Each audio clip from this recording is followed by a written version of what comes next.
नमस्कार सभी को। एक्चुअली मेरे पास में कुछ स्टूडेंट्स की काफ़ी रिक्वेस्ट आई थी कि सर जो आपने कंप्रेसिव स्ट्रेंथ बताई थी अभी आपको और जो कैरेक्टरिस्टिक स्ट्रेंथ बताई थी वो थोड़ा और अच्छे तरीके से डिटेल में समझा दीजिए इसको, क्योंकि काफ़ी इंपॉर्टेंट हमारी प्रॉपर्टीज़ और हमें इसके बारे में काफ़ी कम नॉलेज है और समझने में दिक्कत आती है। तो मैंने यही सोचा कि क्यों ना जो भी आपके कंप्रेसिव स्ट्रेंथ है और कैरेक्टरिस्टिक स्ट्रेंथ है मैं इसको आपको एक्सप्लेन करके अच्छे से समझा दूँ। देखो जो वीडियो मैंने पहले बनाई थी जिसको समझ आ गया वो उसके लिए कोई दिक्कत नहीं है, उसके लिए कोई रिक्वायरमेंट नहीं है। बट यहाँ पर कंप्रेसिव स्ट्रेंथ और कैरेक्टरिस्टिक स्ट्रेंथ एक्चुअल में है क्या चीज़ ये और होता क्या है इसमें, किस तरीके से इसकी प्रोसेसिंग है, जो प्रोसीजर होता है वो किस तरीके से, कैसे हम सैंपल को लेते हैं, कलेक्ट करते हैं, तो ये सारी चीज़ें मैं आपको यहाँ समझाऊंगा और इसको आपको ध्यान से समझना है। तो सबसे पहले इसमें जो यहाँ पर मेरा जो ये लेक्चर है इसमें मैं आपको कंप्रेसिव स्ट्रेंथ को डिटेल में समझाना चाहूँगा, कैसे हम फाइंड आउट करते हैं कंप्रेसिव स्ट्रेंथ कंक्रीट की। ठीक है, तो यहाँ पर जो मेरा मोटिव रहेगा वो कंप्रेसिव स्ट्रेंथ निकालने का रहेगा कंक्रीट की। तो यहाँ पर हम निकालेंगे कंप्रेसिव स्ट्रेंथ के बारे में हम यहाँ पर चर्चा करेंगे। कंप्रेसिव स्ट्रेंथ डिटेल में बताऊँगा, एकदम कहीं कोई डाउट नहीं आएगा आपको।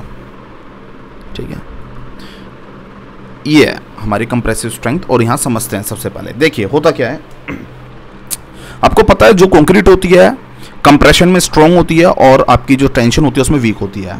और यहाँ पर जो कंप्रेसिव स्ट्रेंथ है वो बहुत बड़ा क्राइटेरिया रखा जाता है आपका जो कंक्रीट होती है उसके लिए। मतलब एक तरीके से कंप्रेसिव स्ट्रेंथ ही मेनली क्या है कंक्रीट की एक बेसिक प्रॉपर्टी है। अब टेंसाइल स्ट्रेसेस के लिए तो हमने स्टील डाल दिया, लेकिन कंप्रेशन के लिए हम ये मान के चलते हैं कि भाई इस जो कंक्रीट है वो भी कंप्रेशन ले रही है, उसके लिए हम डिज़ाइन भी करेंगे कंप्रेशन के लिए कंक्रीट को। तो इसलिए कंप्रेसिव स्ट्रेंथ के बारे में पता होना बहुत जरूरी है और कैरेक्टरिस्टिक स्ट्रेंथ के बारे में पता होना जरूरी है। लेकिन जब तक कंप्रेसिव स्ट्रेंथ नहीं समझोगे जब तक आपको कैरेक्टरिस्टिक स्ट्रेंथ समझ नहीं आएगी। चलिए डिटेल में समझा देता हूं मैं इसको एक बार। कंप्रेसिव स्ट्रेंथ को आज मैं समझाऊंगा आपके ये क्या चीज़ है कंप्रेसिव स्ट्रेंथ, तो उसको ध्यान से समझना। देखिए होता क्या है, सबसे पहले अगर मैं बात करूं तो आपने कभी भी साइट पर देखा होगा तो हमारे पास में एक बैचिंग प्लांट होता है जहां पर हम कंक्रीट को मिक्स करके तैयार करते हैं और वहां पर उसमें ट्रांजिट मिक्सचर जो होता है उसके अंदर हम डाल देते हैं और वो हमारा जो भी साइट होती है साइट पे वो कंक्रीट को ट्रांसफर कर देता है। और वहाँ कंक्रीट पंप लगा हुआ होता है जिसके द्वारा हम कोई भी एलिवेटेड प्लेस पर हम कंक्रीट को प्लेस कर देते हैं या ट्रांसपोर्ट कर देते हैं। ठीक है, तो बेसिकली हमें वहाँ तक नहीं जाना, हमें बेसिकली जो स्ट्रेंथ है वहाँ तक के बारे में समझना है। तो मान लीजिए हमारा एक ये बैचिंग प्लांट है। बैचिंग प्लांट में क्या होता है, कंक्रीट मिक्सचर होता है। ये मान लीजिए कंक्रीट मिक्सचर है। क्या है आपके कंक्रीट मिक्सचर, कंक्रीट मिक्सचर। इसमें क्या क्या है आपका भाई, इसी के अंदर आपकी क्या तैयार हो रही है, कंक्रीट तैयार हो रही है। इसके अंदर ही आपका क्या है, सीमेंट है, सीमेंट प्लस क्या डाला आपने, सैंड डाला है, फाइन एग्रीगेट जिसे हम बोल देते हैं fine aggregate, plus coarse aggregate है आपका इसके अंदर, कोर्स एग्रीगेट। ठीक है ना, प्लस वाटर पानी डाला है। और अगर एड मिक्सचर की रिक्वायरमेंट है तो हम डालेंगे, नहीं है तो हम एड मिक्सचर को यहाँ पर ऐड नहीं करेंगे। और तीनों को क्या कर दिया हमने, मिक्स। भाई मिक्सचर है तो मिक्स कर दिया। मिक्स करने के बाद में एक पेस्ट तैयार हो गया आपके पास में, कंक्रीट का पेस्ट तैयार हो गया। अब यहाँ पर जो हम बाहर निकालेंगे तो जो मिक्सचर तैयार होगा उसी को हम क्या बोलते हैं, कंक्रीट बोलते हैं। जो मिक्सचर तैयार होता है उसको हम क्या बोलेंगे, कंक्रीट। और इसी कंक्रीट में से, यही कंक्रीट जो होती है इसी में से हम क्या कर लेते हैं, एक सैंपल कलेक्ट कर लेते हैं, सैंपल। अब ये सैंपल क्यों कलेक्ट किया भाई, टेस्ट भी तो करना पड़ेगा। जो हमारी कंक्रीट मिक्स तैयार हुई है, जो हमें डिज़ाइन स्ट्रेंथ चाहिए उतना ही अचीव कर पा रही है या नहीं कर पा रही है, जो रिक्वायरमेंट है उसको अचीव कर पा रही है या नहीं कर पा रही है, उसे फुलफिल कर पा रही है या नहीं कर पा रही है। तो इसके लिए हमने क्या किया है, जो कंक्रीट तैयार हुई है इसमें से मैंने क्या ले लिया, एक सैंपल कलेक्ट कर लिया, सैंपल। अब वो जो सैंपल लिया, सैंपल से ही मैं स्पेसिमेन तैयार करूँगा। कैसे तैयार करेंगे वो समझते हैं भाई। आगे अगर मैं समझाऊँ तो यहाँ पर ये मेरा सैंपल आ गया। ये मान लीजिए ये कंक्रीट है आपकी, ठीक है ना, ये हमने सैंपल ले लिया, सैंपल जो तैयार किया है सैंपल कंक्रीट मिक्सचर से। अब होता क्या है, हमारे पास में एक स्टैंडर्ड साइज के हमारे पास में मोल्ड बने हुए होते हैं ऑलरेडी। मोल्ड स्टैंडर्ड साइज के मोल्ड होते हैं, इस तरीके से आपने देखे होंगे ऐसे, ये स्टैंडर्ड साइज के मोल्ड होते हैं। भाई मोल्ड होगा, मोल्ड के अंदर ही तो हमारी ये शेप डिफाइंड हो पाएगी स्टैंडर्ड साइज की जो हमें चाहिए। ये मोल्ड होगा। एटलीस्ट कितने मैंने बोला बताया था आपको, सैंपल कितने स्पेसिमेन एटलीस्ट आप लोगे, 3 स्पेसिमेन लोगे from the same sample. Sample एक ही है, स्पेसिमेन 3 है। अब इस सैंपल को क्या किया, इसके अंदर फिल कर दिया हमने। क्या कर दिया, इसके अंदर फिल कर दिया, इनके अंदर फिल कर दिया, मोल्ड के अंदर। ये मोल्ड के अंदर फिल कर दिया, ये मोल्ड के अंदर फिल कर दिया, इस तरीके से। समझ आ रहा है नहीं आ रहा, इसके अंदर ये जो मिक्सचर था कंक्रीट का फिल कर दिया। सेम सैंपल है, 3 स्पेसिमेन मिनिमम हमने ले लिए। अब मोल्ड के अंदर फिल करने के बाद में होगा क्या, इसको फॉर 24 आवर्स छोड़ दिया जाएगा। ऐसे ही 24 घंटे के लिए इसको छोड़ दिया जाएगा। कितने आवर्स के लिए? 24 आवर्स के लिए। 24 आवर्स के लिए क्यों छोड़ा जाएगा कि जो कंक्रीट जो आपकी प्लास्टिक स्टेज में है ये कैसी हो जाएगी, प्लास्टिक से हार्डन हो जाएगी, हार्ड स्टेट में आ जाएगी। मतलब एक अपनी जो शेप है उसको अचीव कर लेगी, एक यूनिफॉर्म शेप को अचीव कर लेगी। आफ्टर 24 आवर्स क्या होगा कि ये जो मोल्ड है इस मोल्ड को हम क्या करेंगे, हटा देंगे। अब यहाँ से मोल्ड को क्या कर देंगे, हटा देंगे। भाई मोल्ड क्या होता है, यहाँ पर नट बोल्ट लगे हुए होते हैं, इस मोल्ड के अंदर नट बोल्ट इस तरीके से, तो हम इसको हटा देते हैं तो मोल्ड इजीली यहाँ से हट जाता है। अब हमारे पास में क्या बचेंगे, ये 3 सैंपल बचेंगे। किसके? ये 3 स्पेसिमेन है किसके, कंक्रीट के। ये रहे हमारे पास में 3 स्पेसिमेन। मोल्ड हमने इस पे से ऊपर से हटा दिया। अब इन स्पेसिमेन को क्या करते हैं, इन स्पेसिमेन को अब हम क्या करेंगे, हमारे पास में एक वाटर टैंक होता है, वाटर टैंक इस तरीके से आपने देखा होगा, वाटर टैंक होता है, और उसमें हम क्या करते हैं, इन स्पेसिमेन को डाल देते हैं, डुबो देते हैं उसके अंदर, पानी के अंदर, प्रॉपर क्यूरिंग के लिए, प्रॉपर क्यूरिंग के लिए। क्योंकि जो भी रिएक्शन होगा, हाइड्रेशन होगा, जो भी होना है, जो भी अपनी स्ट्रेंथ को अचीव करेगा, भाई पानी होना बहुत जरूरी है, तभी तो अपनी स्ट्रेंथ को अचीव कर पाएगा कंक्रीट जो होगी। तो कितने दिन के लिए पानी के अंदर डाल देते हैं, 28 डेज के लिए। और ध्यान रखना इसके ऊपर डेट भी लिख दी जाती है, यहाँ पर डेट लिख दी जाती है, डेट ऑफ कास्टिंग, मतलब कब इसको कास्ट किया गया था, डेट ऑफ कास्टिंग, सब पर डेट ऑफ कास्टिंग लिख दिया जाता है। अब क्या होता है, आफ्टर 28 डेज आपको पता है कि 99% जो अपनी स्ट्रेंथ है वो अचीव कर लेती है कंक्रीट। अब 28 डेज दिन के बाद में क्या होगा कि अब हम इन सैंपल्स को क्या कर लेंगे, जो स्पेसिमेन है, स्पेसिमेन को क्या कर लेंगे, बाहर निकाल लेंगे। इन स्पेसिमेन को हमने बाहर निकाल लिया टैंक से बाहर। अब हमारे पास में एक यूनिवर्सल टेस्टिंग मशीन होती है, जो मैं कंप्रेशन टेस्टिंग मशीन जो मैंने आपको समझाई थी। कंप्रेशन टेस्टिंग मशीन क्या होती है, कंप्रेशन टेस्टिंग मशीन वो मशीन होती है जिसके अंदर हम कंप्रेसिव स्ट्रेंथ निकालते हैं। अब कंप्रेसिव स्ट्रेंथ हम कंक्रीट के निकाल रहे हैं, तो कंक्रीट का जो ये ब्लॉक्स आपको दिख रहे हैं, जो स्पेसिमेन दिख रहे हैं, इन ब्लॉक्स को हम क्या करेंगे, ये हमारी इस तरीके की ये मशीन हो गई, और इन ब्लॉक्स को क्या करेंगे, इसके अंदर ये जो स्पेसिमेन दिख रहा है इस मशीन में फिट कर देंगे। ये फिक्स कर दिया। ऐसे ये तीनों को अलग अलग करेंगे। ये अभी आपको एक स्पेसिमेन का एग्जांपल दिखाया है। ये आपकी क्या हो गई, रिजिड प्लेट हो गई। ये क्या है आपकी, रिजिड प्लेट, रिजिड प्लेट, ठीक है ना, ये रिजिड प्लेट है। अब क्या करते हैं, अब इसके ऊपर हम कंप्रेसिव फोर्स एक्सर्ट करेंगे। क्या करेंगे, कंप्रेसिव फोर्स। जो स्पेसिमेन है, स्पेसिमेन के ऊपर हम कंप्रेसिव फोर्स एक्सर्ट करेंगे। कंप्रेसिव फोर्स एक्सर्ट करने पर क्या होगा कि इसके जो कंक्रीट का जो ब्लॉक है, जो स्पेसिमेन है, इसके अंदर स्ट्रेसेस इंड्यूस होंगी, और एक टाइम ऐसा आएगा कि ये स्पेसिमेन क्या हो जाएगा, इसमें क्रैक्स आ जाएंगे। इसके अंदर क्या आ जाएंगे, क्रैक्स। इस तरीके की शेप होती है लगभग क्रैक की, जो जनरली देखी जाती है। क्रैक्स फाइंड आउट हो जाएंगे सरफेस पे। जैसे ही क्रैक फाइंड आउट हो जाएंगे, भाई जितना हमने पी अप्लाई किया at the time of crack या at the time of failure, वो हम नोट कर लेंगे पी को, पीएफ को। भाई ये तो हमें पता ही है ना, हम ही तो दे रहे हैं, जो कंट्रोल तो हमारे अंदर है ना, ये अंडर में, कि भाई कितना हम देंगे फोर्स, तो पीएफ हमने नोट कर लिया। अब आपको पता है कि ये जो आपका स्पेसिमेन है, इसका आपको क्रॉस सेक्शन एरिया पता है, जिसके ऊपर आपने फोर्स को अप्लाई किया है। ये आपका क्रॉस सेक्शन एरिया है, भाई इसी के ऊपर तो फोर्स अप्लाई हो रहा है। ये आपका क्रॉस सेक्शन एरिया है, ठीक है ना, ये आपका क्रॉस सेक्शन एरिया है। अब ये जो क्रॉस सेक्शन एरिया है ये आपको पता है, क्योंकि साइज स्पेसिफाइड है। क्या स्पेसिफाइड साइज आपको ये भी बता रखा है मैंने, 150 mm by 150 mm by 150 mm। ये हमारा साइज स्पेसिफाइड होता है 150 बाय 150 बाय 150। इसमें कोई दिक्कत नहीं है, ठीक है। अब यहाँ पर जब आपको पता चल गया eight the time of failure, P की वैल्यू आपको पता चल गई, ए की वैल्यू आपको पता है, तो क्या कर सकते हो अब आप इजीली, अब आप फाइंड आउट कर सकते हो किसको, स्ट्रेस को। तो स्ट्रेस इक्वल टू क्या होगा, जो फोर्स है eight the time of failure upon में एरिया, क्रॉस सेक्शन एरिया जो है। अब ये जो फेलियर के टाइम में जो स्ट्रेसेस आएंगी वो फेलियर स्ट्रेसेस होंगी, और फेलियर स्ट्रेसेस से क्या होंगी, स्ट्रेंथ होगी। यही स्ट्रेंथ कहलाएगी आपकी किसकी, कंक्रीट की।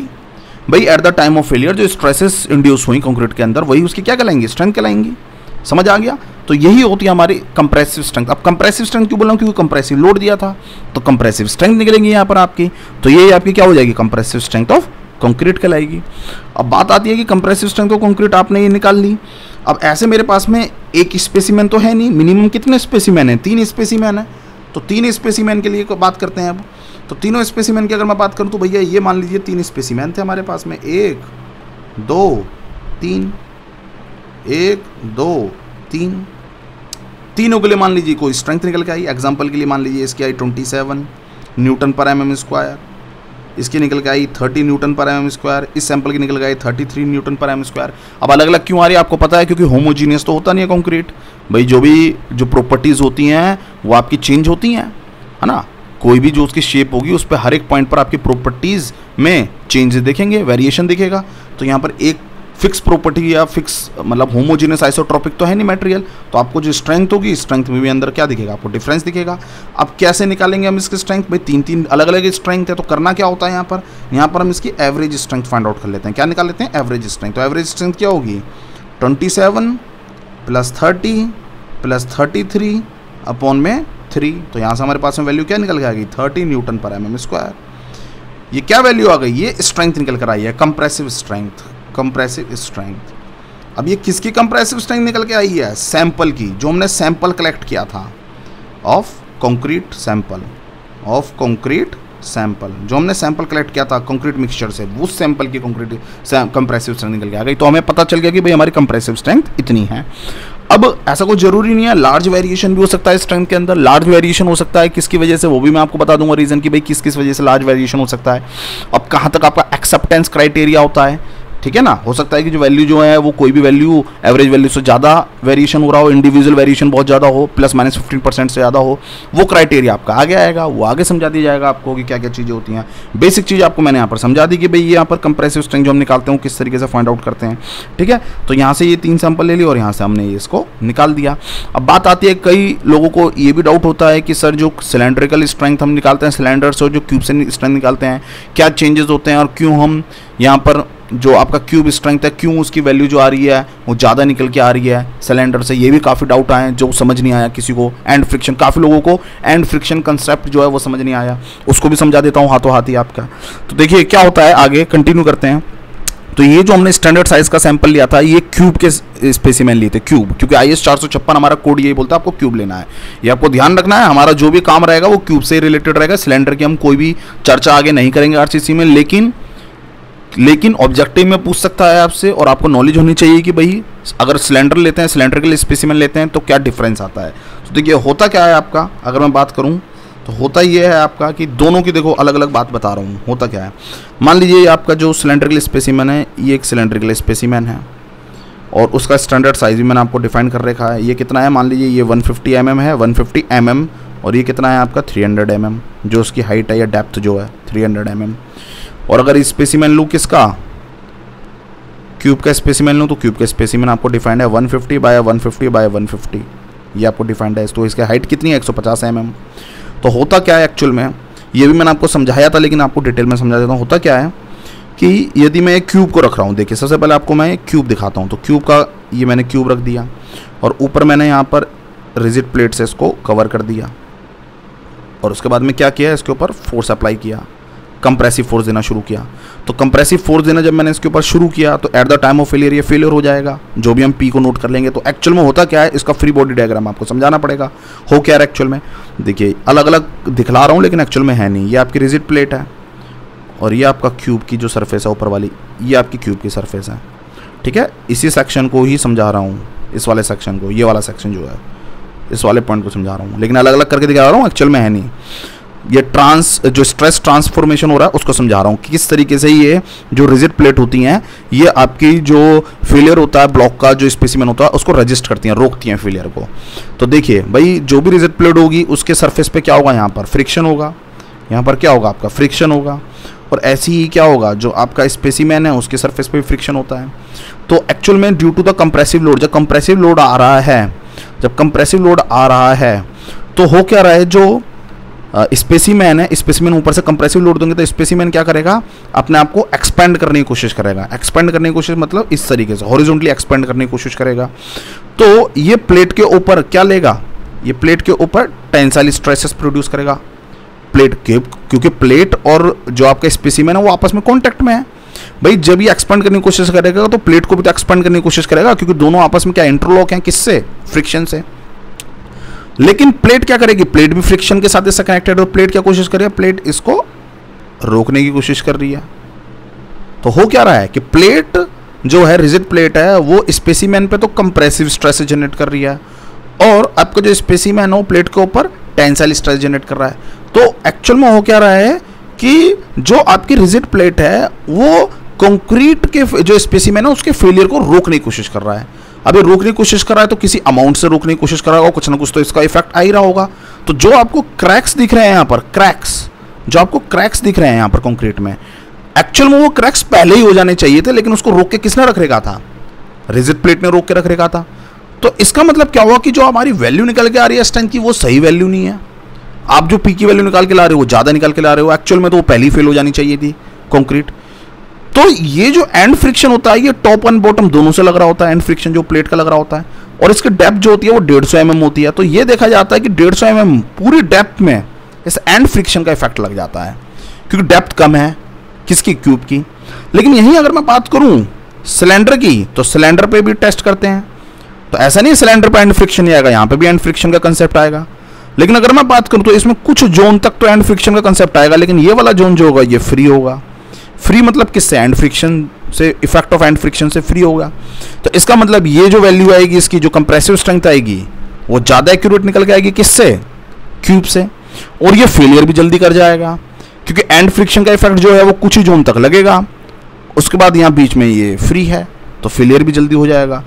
और इसकी डेप्थ जो है 300 mm है, इसकी डेप्थ कितनी है? 150 mm है। तो अब आपको समझ आ गया होगा कि इसका मतलब अगर मैं डेप्थ को बढ़ाता जा रहा हूँ जैसे जैसे, तो हमारी वैल्यू जो आ रही है कंप्रेसिव स्ट्रेंथ की वो एक्यूरेट निकल के आ रही है। इसलिए हमारा जो सिलेंड्रिकल जो स्पेसिमेन होता है वो मोर एक्यूरेट रिजल्ट देता है किससे? आपके क्यूब से। तो अब इसलिए मैंने आपको एक पॉइंट भी लिखवा रखा था। क्या पॉइंट लिखवा रखा था? कि जो आपकी क्यूब की स्ट्रेंथ होती है, स्ट्रेंथ ऑफ क्यूब, अगर मैं क्यूब की स्ट्रेंथ की बात करूंगा तो क्या होती है? 1.25 times of cube of strength of cylinder, जो सिलेंडर होता है। और क्या साइज का सिलेंडर? 150 बाया 300 mm साइज का। और ये क्यूब कितने साइज का है? 150 mm साइज का क्यूब है। तो 1.25 टाइम्स ज़्यादा निकल कर आती है स्ट्रेंथ ऑफ क्यूब। तो ये आपको एक ऑब्जेक्टिव में पूछा भी जा सकता है कि कितने टाइम ज़्यादा निकल कर आती है, लेकिन एक्चुअल में आपका सिलेंडर मोर एक्यूरेट रिजल्ट देता है। लेकिन हम इंडिया में यूज़ नहीं करते इसको, सिलेंडर को। समझ आ गया नहीं आ गया? हम IS 456 के हिसाब से ही चलेंगे। तो IS 456 क्या बोलता है कि भाई आपको क्यूब को यूज़ करना है।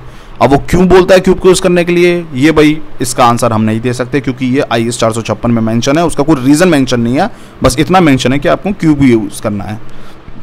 समझ आ गया? तो अब यहाँ पर आगे चीज़ यहाँ पर ये आती है कि भाई जो चीज़ है आगे कि भाई अब आगे कैरेक्टरिस्टिक स्ट्रेंथ को कैसे समझा जाए, कैरेक्टरिस्टिक स्ट्रेंथ क्या चीज़ होती है, उसको मैं आगे टॉपिक में पढ़ा दूंगा आपको नेक्स्ट टॉपिक में। तो यहाँ पर मैंने आपको डिटेल में समझा दिया है कि भाई एक्चुअल में कंप्रेसिव स्ट्रेंथ है क्या चीज़। ठीक है, मुझे नहीं लगता अब आगे आपको कोई डाउट आने वाला है यहाँ पर समझने में, आगे आप इजीली अंडरस्टैंड कर जाओगे। Thank you so much.